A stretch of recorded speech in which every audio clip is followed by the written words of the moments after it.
Bueno, ahora sí.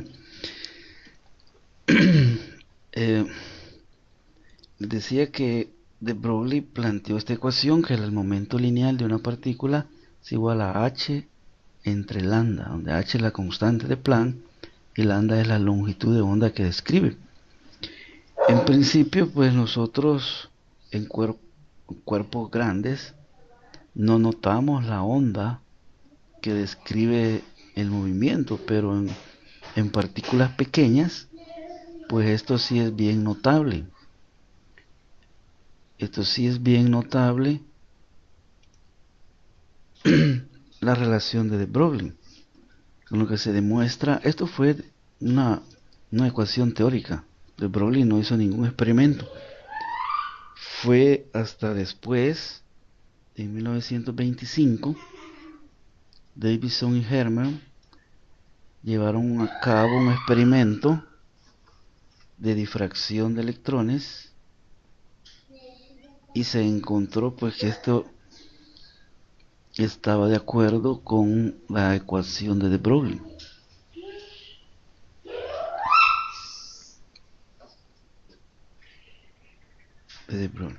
Entonces con esta ecuación podemos calcular eh, la longitud de onda que describe un cuerpo.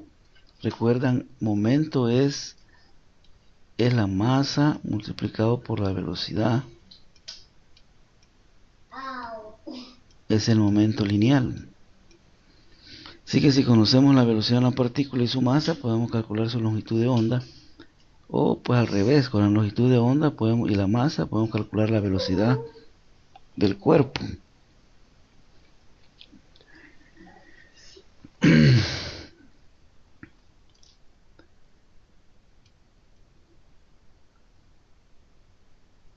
Ahora el principio, veamos que dice el principio de incertidumbre de Heisenberg.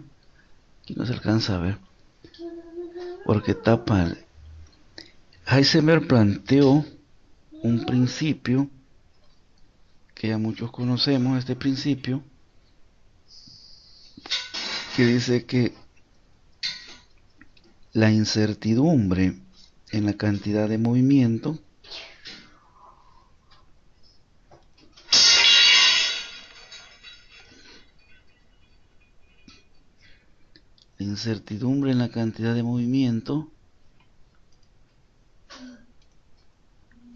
multiplicada por la incertidumbre en la posición, está el delta P por el delta X, esto siempre es mayor o igual que H sobre 4pi.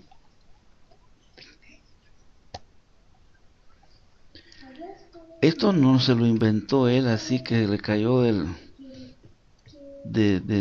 cielo, ¿va? Esto hay un teorema matemático para llegar a esto. Es el teorema de Cauchy. Teorema de Cauchy. Es algo complicado, lo importante es saber cómo es que funciona este principio, qué nos dice este principio. Se le llama también principio de indeterminación.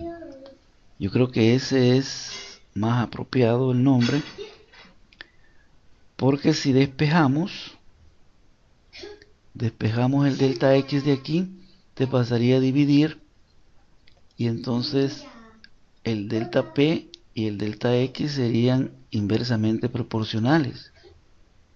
¿Esto qué significa? Que mientras mayor sea la precisión en la medida de la posición, menor va a ser la precisión en la medida de la velocidad o del momentum.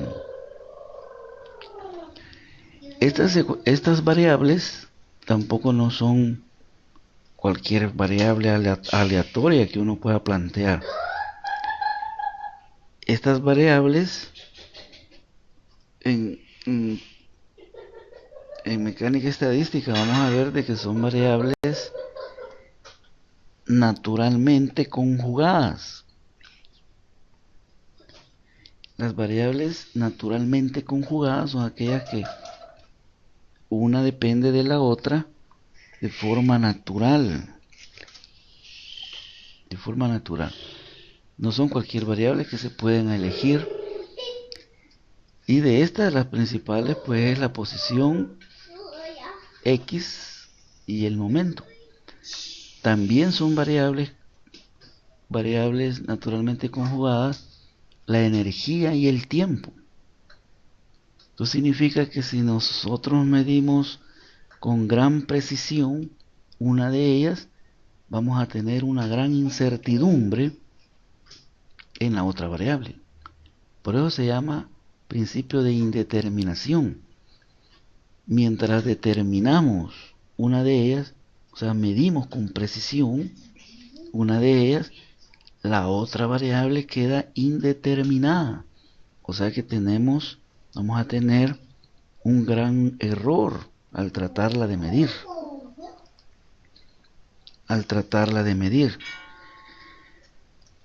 Esto tiene unas implicaciones tecnológicas a la hora de medir.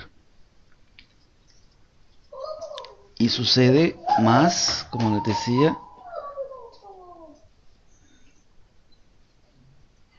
con el movimiento de partículas muy pequeñas.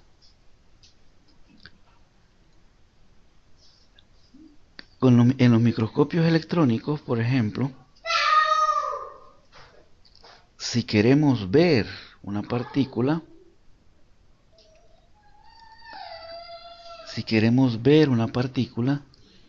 el hecho de ver una partícula es estar midiendo la posición.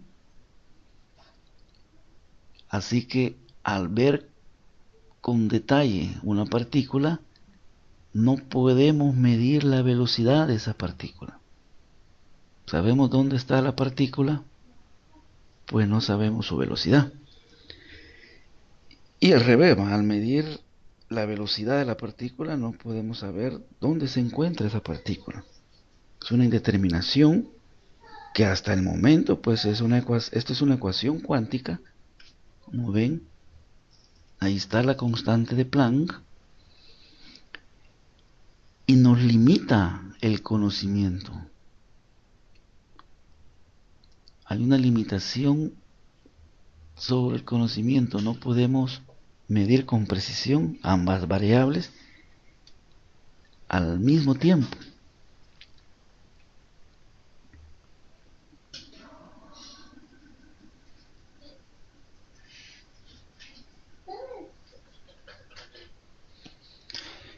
Por eso es que este principio de indeterminación tiene implicaciones en la física cuántica, en la mecánica cuántica.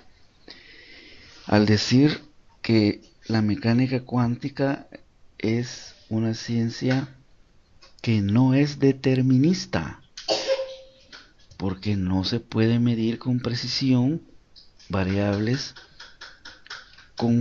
naturalmente conjugadas como esta, sino que solamente una de ellas.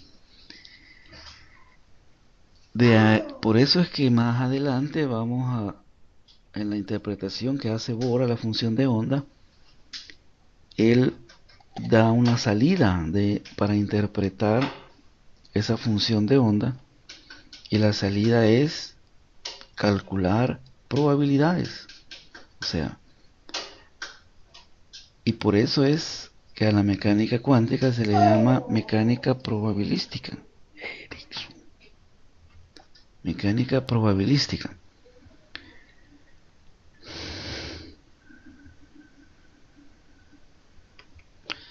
Y esto precisamente en el caso del modelo atómico de Bohr, dice aquí que una consecuencia de este principio de indeterminación es el conocimiento de una inconsistencia interna fundamental en el modelo atómico de Bohr, el cual requiere el concepto de órbita y de una trayectoria periódica. O sea que en el modelo de Bohr podríamos calcular la posición y la trayectoria, o sea, el momento. Por eso es que esa es otra de las fallas del modelo atómico de Bohr, porque nos dice dónde está el electrón, y además nos dice la velocidad de ese electrón o el momento lineal. Así que este principio de incertidumbre de Heisenberg restringe la habilidad de conocer, ¿verdad? Una de las consecuencias así, que no son tanto filosóficas, sino que están demostradas con este principio, es que cuando medimos una variable, una observable, estamos modificando el sistema. Porque cambia el sistema. Medimos la posición, pero la velocidad no la podemos medir. Pero antes de medir, el electrón tiene posición y velocidad, un momento. Medimos y entonces ya no podemos conocer una de las variables, solamente una. Eso está demostrado, eso se demuestra en el experimento de la doble rejilla. Si habrán visto la película que les sugerí, ahí en esa película está el experimento de la doble rejilla. Y si no, pues lo pueden buscar en YouTube, el experimento de la doble rejilla, para que noten lo extraño que es la física cuántica. Pues resulta de que en ese experimento, más o menos se los cuento así rapidito, pero es mejor que vean el video y la animación. Que si se pasa electrones por una rejilla es una abertura así delgadita dentro de una lámina. Estos electrones pues pasan y forman un patrón en el fondo. En el fondo se pone una pantalla que se llama pantalla de difracción y se forma un patrón de difracción. Esa pantalla por lo general es una pantalla fluorescente de fósforo. Entonces cada vez que choca el electrón pues brilla, y además en la pantalla deja quemado ahí, y lo que se va a ver es una línea. Imagínense que sea esta la rejilla de difracción con una abertura por aquí bien pequeña, y se le incide electrones, se hace que los electrones pasen por la rejilla. En la pantalla entonces lo que se va a observar es el patrón donde chocan los electrones, que va a ser una línea así. Y esto no es sorprendente, porque hay una rejilla. Pero si ponemos dos rejillas, si le hacemos dos rejillas, voy a tratar de hacer la otra por aquí.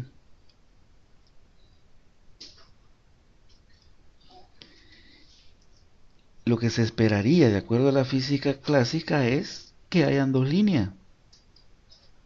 Dos. Una para los electrones que pasan por la rejilla, digamos, A, y otra línea para los que pasen por la rejilla B. Eso se esperaría. Sin embargo, no es así. El patrón de difracción que se obtiene en la pantalla lo voy a hacer un poco más grande.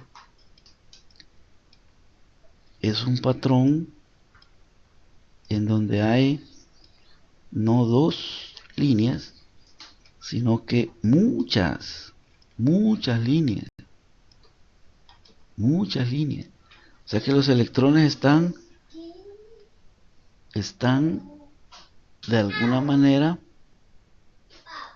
como que si estuvieran pasando por varias rejillas y no por dos. Y esto se explica porque los electrones viajan en ondas. y esas ondas interfieren, y este patrón de líneas no es más que voy a tratar de dibujar una onda que es un patrón de interferencia de ondas. Pero eso no es bueno, eso es sorprendente también, pero lo más sorprendente es que el experimento pusieron un observador aquí a la par de la doble rejilla. Imaginen aquí un ojo viendo por dónde se van los electrones.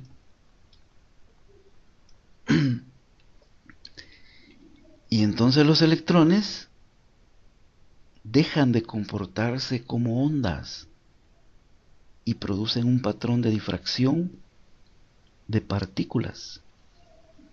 Ese experimento es muy importante, que demuestra la teoría de Broglie, y además que al observar cambiamos el sistema. Por eso es la limitación o la restricción de conocer. Es imposible conocer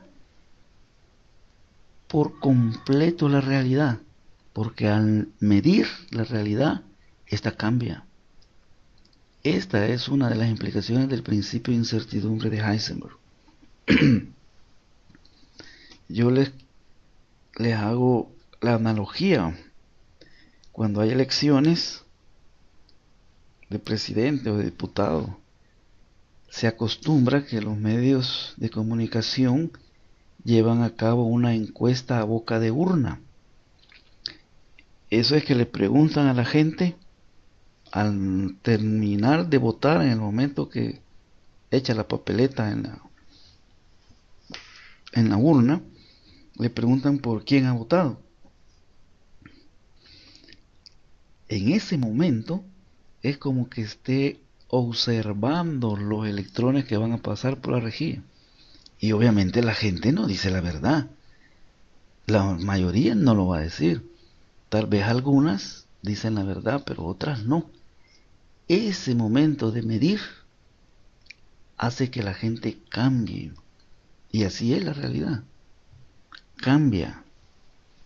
Porque el observar, no crean que es un proceso simple. El observar, nosotros podemos ver, por decir así con los ojos, debido a los fotones que están dispersándose del objeto que queremos ver. Entonces el objeto no está inerte. Ahí hay un proceso físico que está ocurriendo. Y eso hace que cambie la realidad.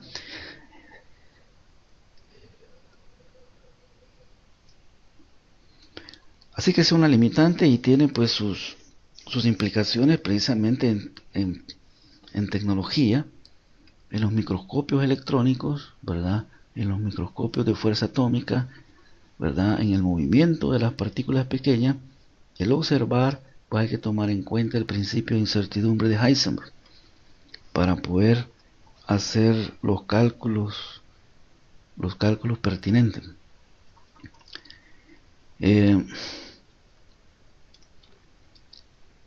Yo les he traído algunos problemas resueltos. Me parece que son algunos de la guía. Por cierto, les acabo de enviar la guía de problemas a sus correos de este capítulo. Estos problemas son más o menos para que puedan ver cómo se trabajan. Así que los vamos a discutir rápidamente algunos. Este dice, encuentre a bajas temperaturas, literal A, bajas temperaturas, literal B, a altas temperaturas, la forma de la función de las capacidades caloríficas de Einstein. O sea, la forma de la función esta, C elevado a la E de T.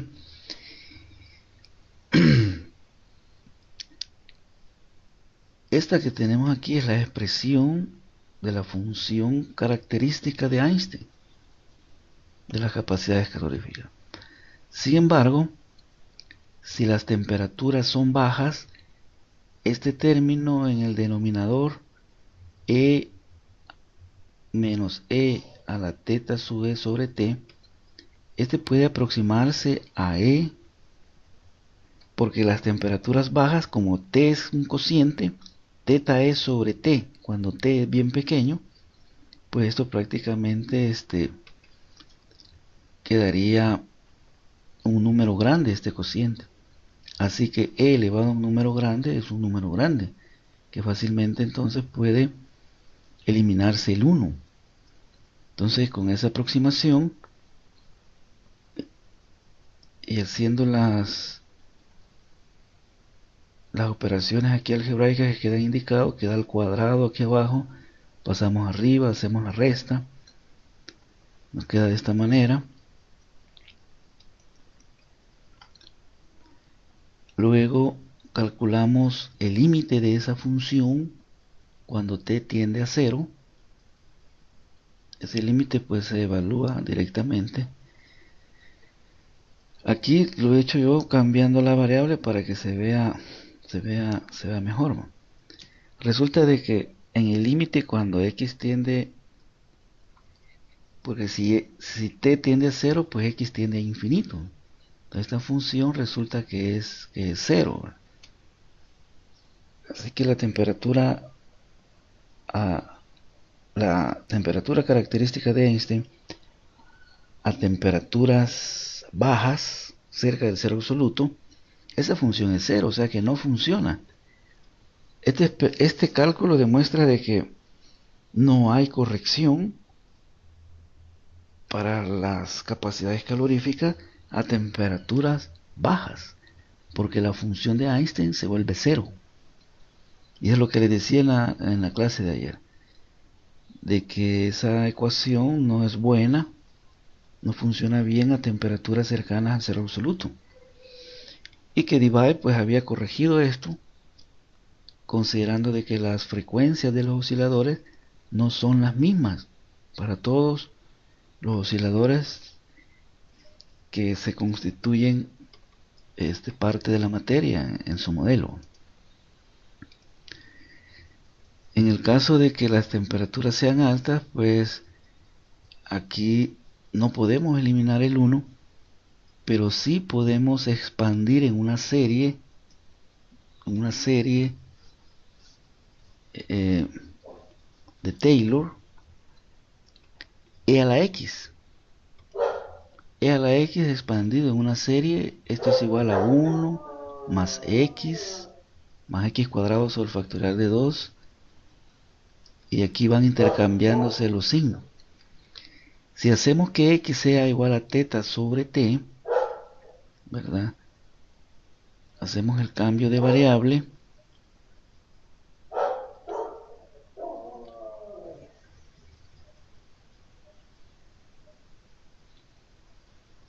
y podemos entonces escribir la serie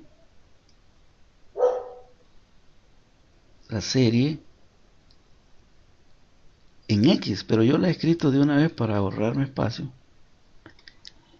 Ya no sustituí la x, sino que puse teta e sobre t. Aquí está la serie aquí abajo. Como las temperaturas entonces son altas, pues ese t es grande. Y en este término cuadrático, la t está elevado al cuadrado, y un número entre t al cuadrado está en el denominador, pues esto se vuelve bien pequeño el resultado de este término. Por eso es que la serie se puede truncar en el segundo término, o sea, tomar solo esto que les encierro. Con esa aproximación resulta de que, haciéndolo aquí la simplificación algebraica, que la función de Einstein a temperaturas altas es 1. ¿Esto qué significa? Que las capacidades caloríficas no necesitan corregirse. por la función de Einstein a temperaturas altas. Por eso los buenos resultados que se obtienen de Cp y Cv a temperaturas a un ambiente, porque a temperaturas ambiente estamos hablando de temperaturas altas relativas al cero absoluto.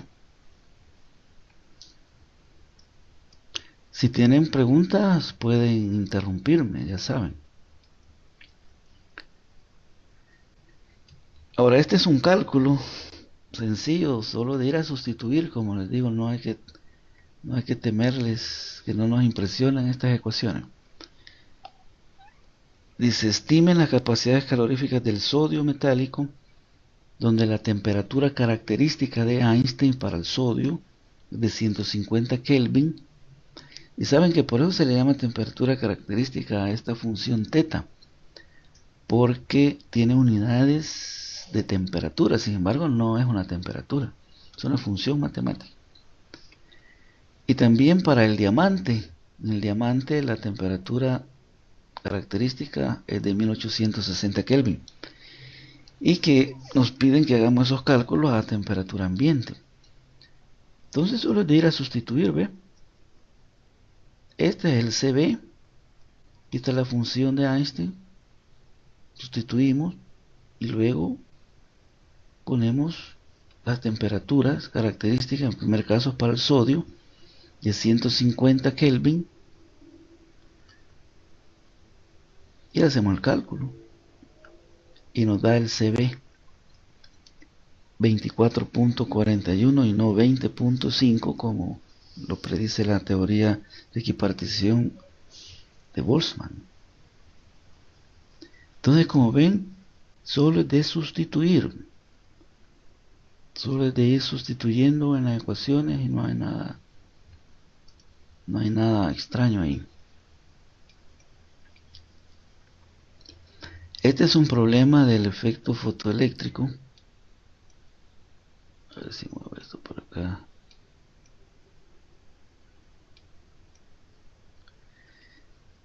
Que no me deja leer esto aquí. Dice la función de trabajo para el potasio. Ahí está el valor. Función de trabajo es esta, es la energía de amarre.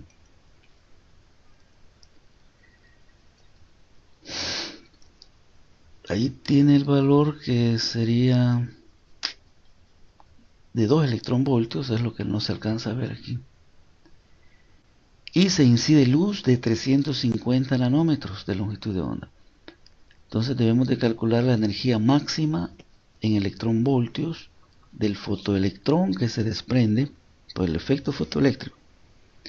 Así que tomamos la ecuación de Einstein para el efecto fotoeléctrico, donde el primer término H nu pues es la energía de la luz, en este caso de luz ultravioleta de 350 nanómetros, y este es igual a la energía cinética del electrón más la función de trabajo o la energía de amarre, es decir, entre el que tiene el electrón en el metal. Despejamos la energía cinética y a sustituir, solo que como nos dan longitud de onda debemos usar en lugar de frecuencia, la frecuencia nu es igual a c sobre la longitud de onda. Así que sustituimos c sobre lambda.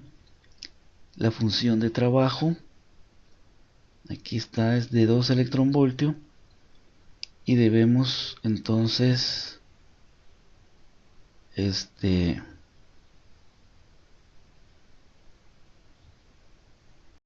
primer término nos va a resultar que son joules. Para que se puedan restar del otro término debemos de cambiar, hacer la conversión de electronvoltios a joules. Y esta es la relación de conversión. Un electronvoltio es igual a 1.602 por 10 a la menos 19 joules. Porque un electronvoltio es una unidad de energía que se debe de comprender que es la energía en un potencial eléctrico que se aplica a un electrón para acelerarlo. Cuando el voltaje que se aplica es de 1 voltio. Entonces, 1 voltio por la carga del electrón, que es la carga del electrón 1.602 por 10 a la menos 19, resulta en esta equivalencia. Luego el resultado nos da en joules y luego tenemos que volver a hacer la conversión para obtener la energía cinética en electronvoltios. En estos, como ven, solo es de sustituir y hay que tener cuidado con las unidades, que seguir haciendo las conversiones. Aquí ya terminamos la teoría, porque se recuerdan ayer solo nos faltaban 2 temas, de de Broglie, la teoría ondulatoria de Broglie y el principio de incertidumbre de Heisenberg. Y estos problemas yo se los incluí para que vean que son fáciles de resolver y para que vayan tomando confianza en la resolución de estos problemas. Esta cosa no me deja ver. Pero este es un problema del efecto Compton. Es un cuerpo de carbón, o sea, un átomo de carbón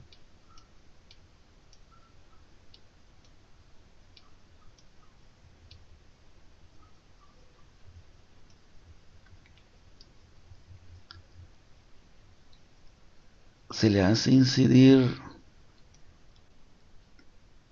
luz. Déjenme ver, aquí lo puedo leer. Voy a salir de esta pantalla para poder leer el problema.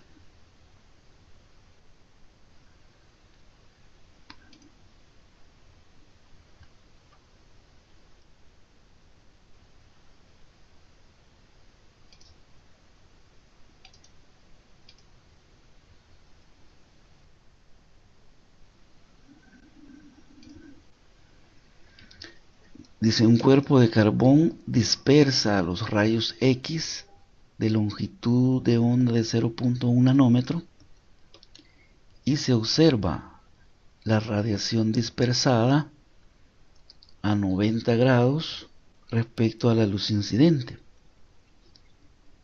Entonces pregunta que calculemos el corrimiento Compton.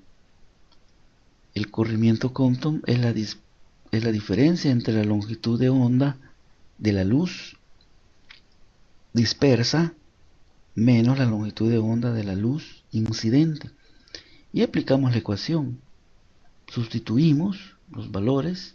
Tenemos aquí la masa del electrón, la velocidad del electrón, que es la velocidad de la luz, la constante de Planck, y tenemos el ángulo de dispersión de 90 grados. Sustituimos los valores, nos aseguramos que todas las variables estén en el mismo sistema, un sistema internacional, para que la respuesta nos dé en metros. Esto lo pasamos a picómetros porque por lo general se expresan, estas dispersiones son tan pequeñas que están en el orden de magnitud de los picómetros. Un picómetro es 10 a la menos 12 metros. Entonces, esto es la dispersión. Como ven, es bien pequeño, 2.42 picómetros. Eso es lo que se han separado, por decir así, los dos haces. Y es una cantidad bien pequeña. Pero lo importante es que sí se separan. O sí se dispersan.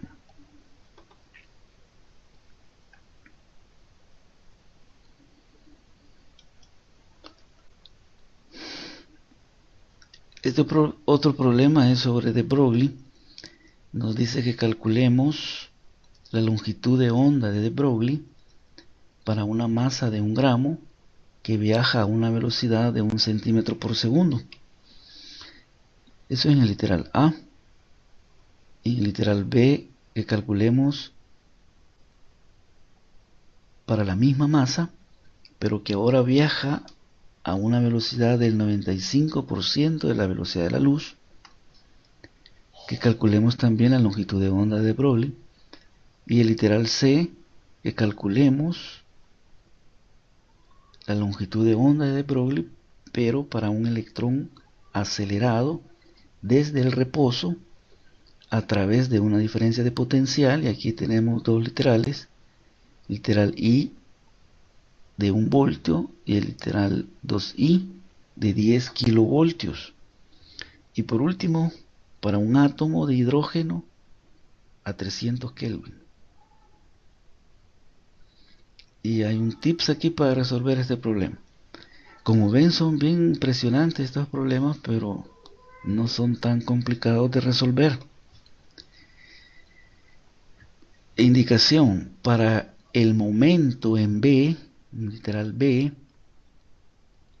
debe usarse, dice, para la velocidad, un medio de la masa del electrón por la velocidad al cuadrado, y esto igualarlo a E por la diferencia de potencial eléctrico, obviamente. Entonces veamos el literal A. Es una masa de 1 gramo que viaja a una velocidad. Usamos entonces la ecuación de Broglie. Lambda es igual a H sobre P, o P es igual a H sobre lambda.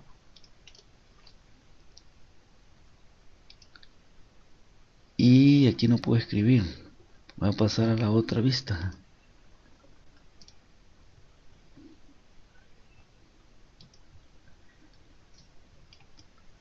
Les había presentado la ecuación de Broglie como P igual a H sobre lambda. Entonces aquí hemos despejado lambda, porque eso es lo que nos piden, que calculemos la longitud de onda de Broglie. Es la longitud de onda que describe el cuerpo. Entonces sustituimos el momento lineal por la masa por la velocidad, y ahora tenemos todo. Tenemos la masa, tenemos H y tenemos la velocidad. Lo sustituimos y nos resulta de que la longitud de onda de un cuerpo de 1 gramo que viaja a 1 centímetro por segundo es de 6.62 por 10 a la menos 29 metros.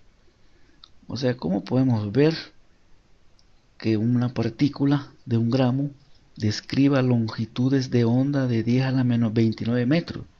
Es imposible verlo. Pero por eso este problema incluye que calculemos para un electrón que viaje a la velocidad de la luz, que es el caso literal B. Para esto debemos usar el momento relativista. Ya no podemos usar el momento P igual a masa por velocidad, porque ahora esa partícula está viajando a una velocidad cercana a la luz. Y la teoría de la relatividad de Einstein nos dice de que el momento relativista, así se le llama, se calcula de esta manera, donde c es la velocidad de la luz y esta v es la velocidad del cuerpo. Así que lo sustituimos en la ecuación y luego sustituimos los valores. Esto nos da una longitud de onda de 7.97 por 10 a la menos 13 metros. A un electrón, la onda que describe es bien pequeña. Aún si nos convirtiéramos nosotros en electrones para ver electrones, no lograríamos ver la onda que describe, porque la longitud de onda, ¿te recuerda? Longitud de onda es, voy a dibujar una onda, es la distancia entre dos crestas o entre dos valles. Esa es una longitud. Así que esta longitud es tan pequeña que prácticamente veríamos una línea recta. Así es como cuando vemos al cielo. Cuando vemos al cielo lo vemos plano, porque es tan grande la curvatura que no logramos ver, a menos que que lo veamos de una altitud grande, logramos ver la curvatura. Veamos en el literal C. Esto es para un electrón ahora acelerado con dos potenciales, uno de 1 y el otro de 10 voltios. Entonces debemos de sustituir, nos dice el TIPS, que la energía en un medio de mv, que es un medio del momento, por E delta B, porque esa es la energía cinética del electrón. Esta es la energía cinética en términos de potenciales. Y aquí despejamos la velocidad, y la velocidad entonces nos queda en función de la diferencia de potencial. Master, ¿Sí? ahí creo que le faltó el cuadrado de la velocidad. Ah, verdad que sí. Sí porque es la energía cinética. Sí, cierto. Aquí sí le puse el un medio al despejar. Sí, aquí falta el cuadrado. Entonces al despejar velocidad, queda por eso a la un medio, por el cuadrado de la velocidad. Luego sustituimos los valores, chequeamos las unidades de que estén en el mismo sistema. Las cargas, ya ustedes llevaron física 3, saben que en el sistema internacional la carga es en coulombios. Y entonces resulta que esa longitud es de 1.23 nanómetros. Es mucho mayor. Y para ese mismo electrón, pero ahora con una diferencia de potencial de 10 voltios, resulta de que es de 12.3 picómetros. Entonces, como ven, no es, una vez se entienda el problema, se usa la ecuación y de sustituir, no es nada del otro mundo. Veamos si tengo más, aquí hay otro. Dice, calcule la energía de un átomo de hidrógeno en su estado fundamental. La energía de un átomo de hidrógeno. El estado fundamental del átomo de hidrógeno es cuando el electrón se encuentra en la primera órbita de Bohr. Vamos a tomar al modelo atómico de Bohr de referencia. Si le llama fundamental, ya saben que es el estado que está en forma natural el átomo. Es cuando no está excitado. En su estado de más baja energía, ese es el estado fundamental. Eso es para cuando el electrón está en la primera órbita de Bohr. Entonces, se use la masa del electrón y la masa reducida del átomo de hidrógeno.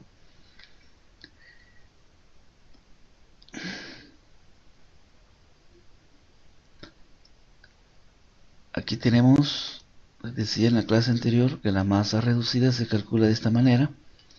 Como es el átomo de hidrógeno, pues el átomo de hidrógeno tiene un electrón y un protón. La masa reducida es igual a la masa del electrón por la masa del protón entre la suma de esas dos masas. Entonces usamos las masas en kilogramos para tenerlas en el sistema internacional y luego sustituimos. Ayer decía que esta Z es el número atómico. Para el caso del hidrógeno, pues es 1. Y sustituimos aquí para n, entonces ponemos que es 1 también. Esto nos resulta que la energía del átomo de hidrógeno es de menos 2.17 por 10 a la menos 18 joules. Si esto lo pasamos a electronvoltios, nos quedará como menos 13.54 electronvoltios. ¿Por qué es negativa esa energía? Esta energía es negativa porque es una energía de amarre. El electrón y el protón están amarrados, es negativa. Si queremos arrancar a ese electrón de ahí, significa que debemos de hacer un trabajo o aplicarle una energía equivalente de más 13.5 electronvoltios. Esta energía pareciera, bueno, antes, las energías en los átomos, si ustedes ojalá recuerden, son negativas. Y como son negativas, la energía de la órbita 1 o del nivel de energía 1 para N1 es mayor que la del N2. Porque si estuviera el electrón en el nivel 2, sustituiríamos aquí por 2 y esto sería 4. Resulta que esto es que entre 4, pero lo importante es que es negativo. Entonces ese número es más pequeño. Por eso es que cuesta más arrancar un electrón de la primera órbita que de órbitas superiores. Órbitas superiores, el electrón está más más libre del protón o de los protones del núcleo. O sea, hay menos energía eléctrica entre ellos.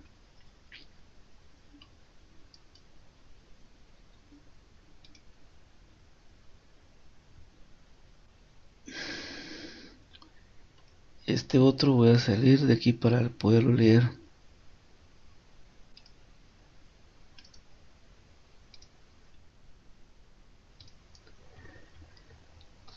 Dice, calcule la segunda energía de ionización de un átomo de helio. Para esto debemos de usar la ecuación de Rydberg o la misma ecuación pues de Bohr. Pues Bohr, recuerda en la clase de ayer, Bohr llega a la misma ecuación y es más, nos da el conjunto de valores que tiene la constante de Rydberg. Esta energía de ionización entonces la calculamos de esta manera. Con esta ecuación incluimos Z para poder calcularla para cualquier átomo, ¿verdad? Nos dice para átomos, perdón, esto es para átomos hidrogenoides. Hidrogenoides significa que tienen la misma configuración electrónica que el átomo de hidrógeno. Así como el helio más 1, el átomo de helio más 1, el helio tiene 2 electrones, pero el ion helio más 1 se le ha quitado un electrón. Entonces tiene la misma configuración electrónica que el hidrógeno, un electrón. Lo mismo el litio más 2. El número atómico de litio es 3. Pero como está ionizado con carga más 2, significa que le hemos quitado 2 electrones y solo le queda 1. Esos son los átomos o iones hidrogenoides. Entonces, ¿cómo se calcula la energía de ionización? N1 es el nivel más bajo y N2 es el nivel más alto de energía en el modelo atómico de Bohr. Entonces, para ionizarlo, N2 debería ser entonces infinito, para que exista una transición desde el electrón, desde el nivel 1 hasta n infinito.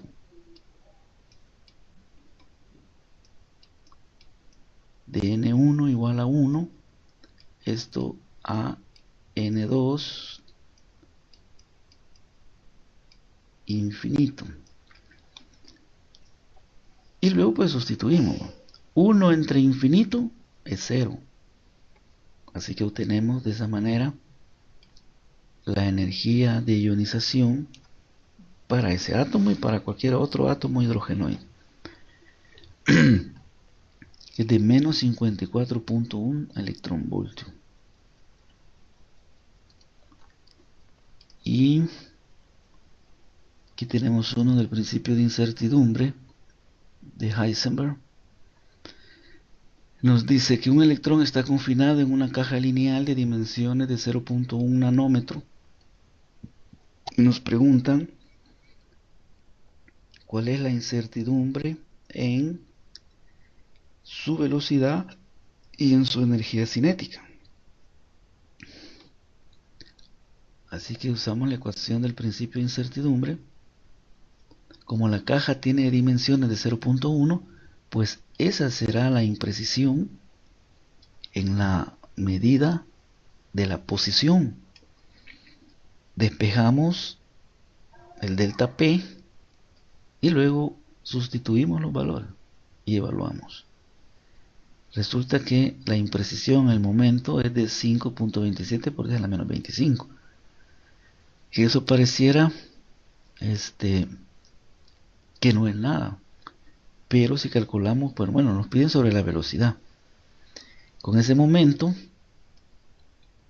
aplicamos el delta en P, la masa no cambia. Entonces delta P sería igual a la masa por el delta V. O puede ser un diferencial y luego el diferencial lo aproximamos a delta. Así que despejamos, entonces ya tenemos el delta P y lo evaluamos. Esto sí es grande, miren.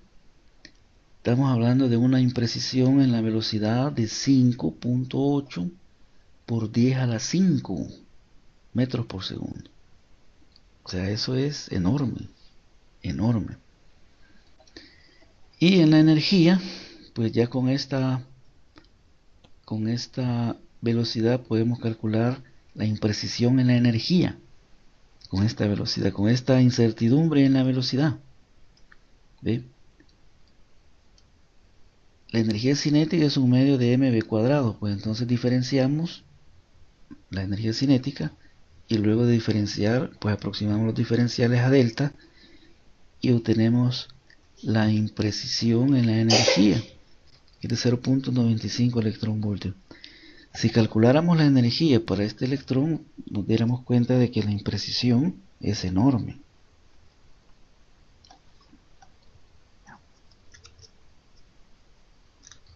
Master, ¿Sí? Sí. Con respecto a la incertidumbre en la medida de X, Uh-huh. por ejemplo, si las dimensiones, digamos, que fueran de 0.9 nanómetros, la incertidumbre seguiría siendo 0.1.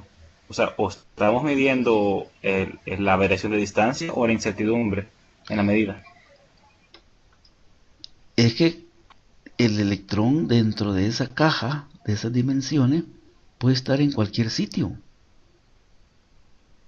No sabemos si está en 0.01 nanómetro a la izquierda o 0.01 a la derecha. Por eso es que tomamos que es todo el sitio, todo el espacio que ocupa el electrón como la imprecisión.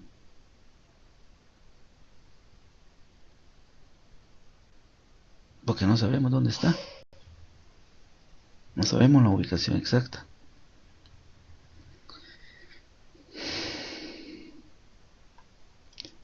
Veamos si hay otro. Si hay otro. Voy a cambiar de esta pantalla otra vez para leer el problema. Este creo que es el último.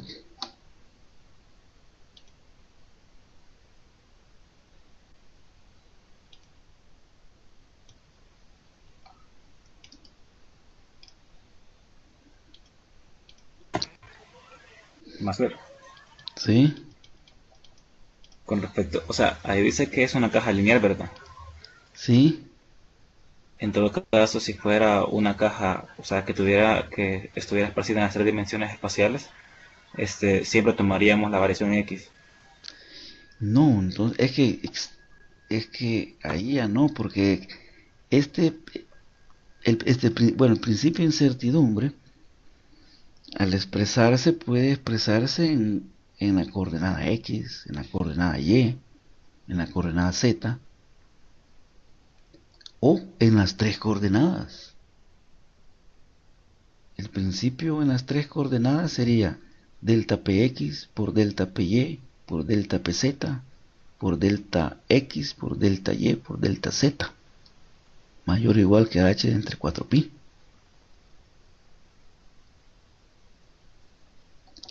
Aquí estamos en una dimensión, pero si fuera en tres, entonces tendríamos que incluir las demás componentes en momento y en posición.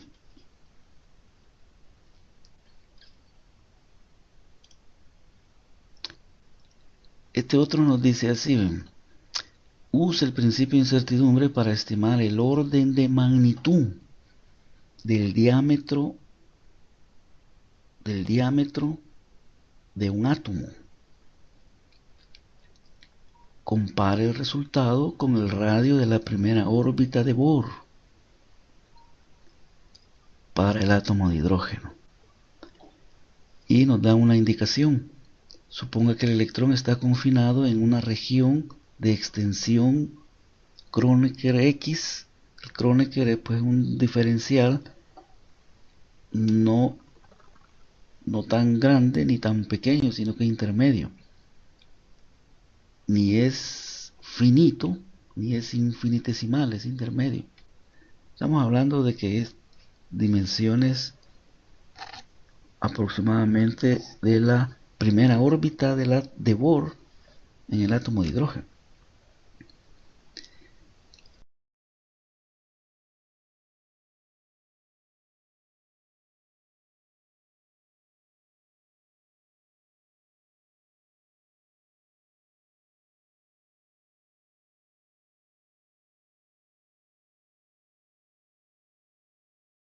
De la energía total cuando esta es un mínimo, y hay que evaluar la expresión. Esa es la estrategia. Entonces tenemos la energía total de un cuerpo cualquiera es igual a la suma de la energía cinética más la energía potencial. La energía total es la suma de la energía cinética más la energía potencial, y esta energía potencial pues va a ser potencial eléctrica, potencial elástica, potencial gravitatoria, dependiendo del sistema que estemos estudiando. Entonces tomamos el principio de incertidumbre, pero ahora estos Kronecker son diferenciales, hay que manejarlos como diferenciales, igual que los delta, para efectos de cálculo. Así que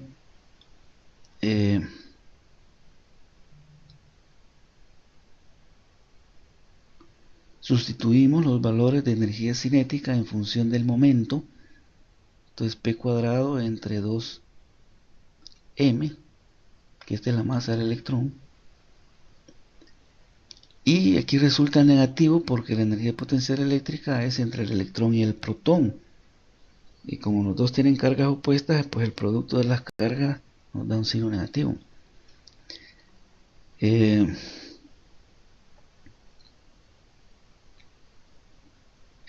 Como el momento está al cuadrado, necesitamos el Kronecker de P, el momento, al cuadrado. Por eso es que elevamos esta expresión. Despejamos P y elevamos ambos al cuadrado. Luego lo sustituimos y simplificamos. Aquí está sustituido, aquí está simplificado, y luego calculamos el mínimo. Y el mínimo no es más que tomar la primera derivada de la energía con respecto al Kronecker X y usar el criterio de la primera derivada. Entonces hay que igualarlo a cero. Esta es la derivada y luego despejamos el Kronecker X. Nos resulta de que la imprecisión es de 5.3 por 10 a la menos 11 metros. Esto es exactamente el, el, el radio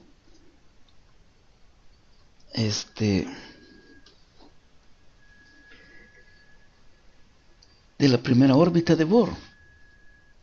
Anteriormente vimos una ecuación donde podemos calcular el radio de la primera órbita de Bohr. En la teoría de Bohr, donde Bohr igual a la energía potencial eléctrica con la energía potencial centrífuga, ahí en esa deducción encontramos el radio y lo despejamos. Con esa ecuación se calculan los radios de las órbitas de Bohr para el átomo de hidrógeno o para cualquier otro átomo. Entonces, esto es interesante, este resultado, porque la incertidumbre en la posición de un electrón en el átomo de hidrógeno resulta ser que es la primera órbita de Bohr. Y esto es consistente con la mecánica cuántica, porque en la mecánica cuántica más adelante vamos a ver que los orbitales son nubes de probabilidad. Y la mayor probabilidad está dentro de un radio que no es exactamente la primera órbita de Bohr, pero sí es bastante cercano a la primera órbita de Bohr.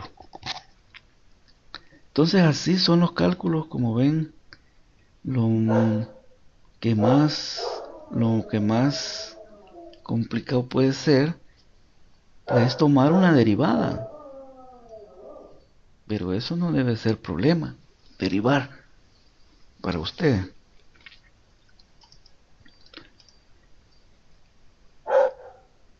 Y aquí terminamos. Con esto terminamos el primer capítulo.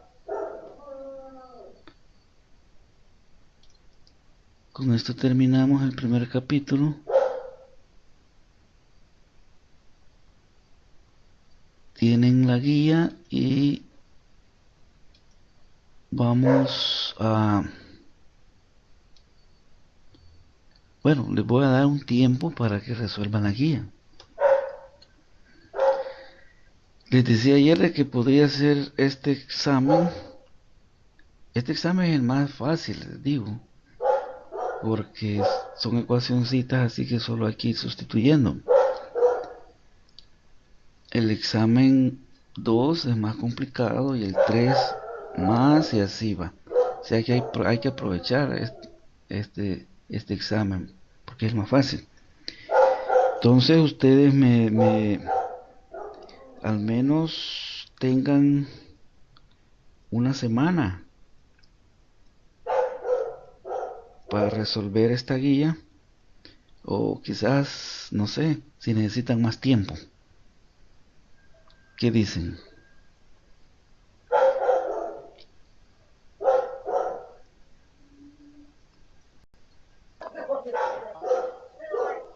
Pues vamos, solo sería de revisarla bien para, y le decimos nosotros en nuestra curso, dependiendo de la dificultad que encontremos.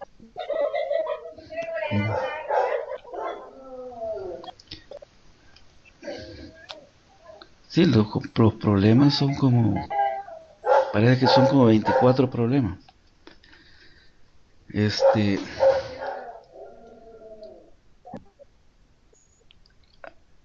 Veamos, vamos a hacer así.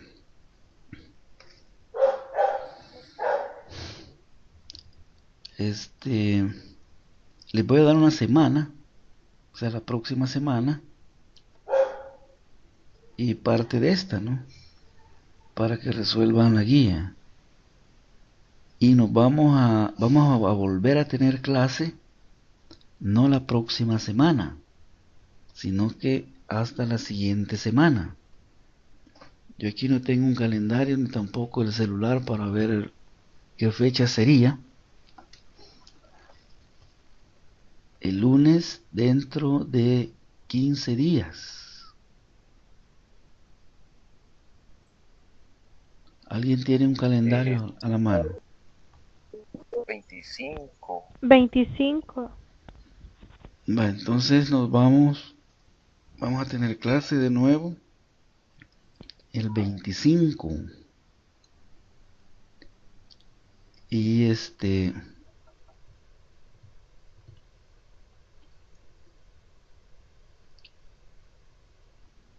¿y la Semana Santa cuándo es?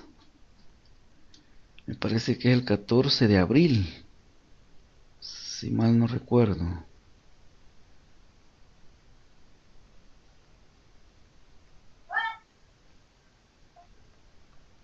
Bueno.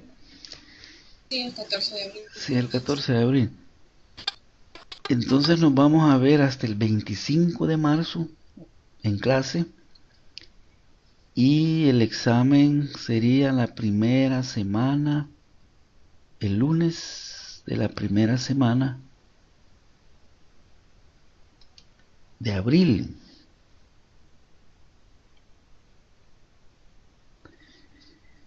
Bueno, no, quizás no lunes. ¿Cuándo tenemos las clases? Que yo aquí no tengo a la mano mi horario.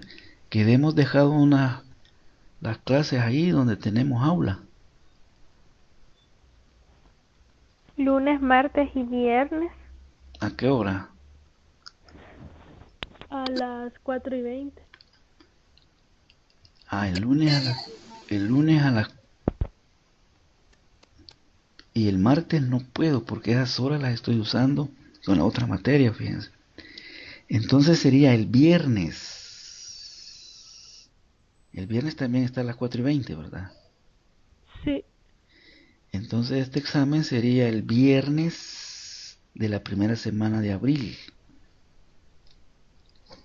a las 4:20. O sea que tienen un montón de tiempo para hacer esta aquí. Pero las clases las reanudamos el 25 de marzo. Voy a anotar porque me va a olvidar mucho tiempo. 25 de marzo y viernes.